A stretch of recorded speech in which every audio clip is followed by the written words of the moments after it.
Ben absolument, c'est légitime de voir la partie civile et la défense être opposées sur l'interprétation de la loi. C'est une question d'intérêt divergent. Mais déjà, il faut rappeler qu'il y a une décision qui a été prise par le bâtonnier, pour nous qui est fort intéressante. Parce qu'elle dit cette décision et insistante sur la question que, contrairement, d'ailleurs ce qu'on a entendu aujourd'hui, c'est qu'il n'est pas obligé que les accusés soient forcément assistés par des conseils pour que le procès puisse se tenir.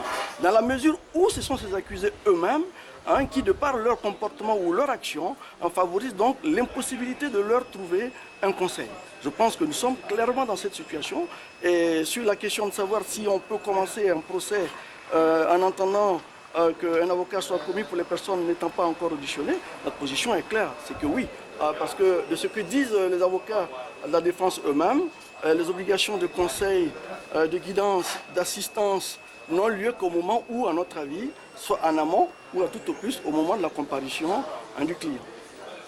Je n'ai pas prêché pour X ou Y personne.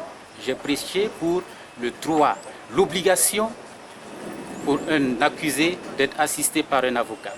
Vous avez vu les motifs avancés pour forcer la retenue du dossier. Nous estimons tout simplement que tout accusé a droit à un avocat. On ne peut pas se permettre de commencer une procédure, commencer des auditions alors que certains accusés n'ont pas du tout d'avocat. Comment voulez-vous qu'en cours d'audience, on puisse commettre des avocats alors que les auditions ont déjà commencé? C'est bien pour cela que j'ai dit au président qu'il y a un blocage qui se profile à l'horizon. Parce que je ne vois pas cet avocat, et c'est de coutume ainsi, qui va se constituer dans un dossier aussi important alors que des auditions ont déjà été faites. Soyez rassurés, ce procès va se tenir, mais ce n'est pas au coup de ces rabais.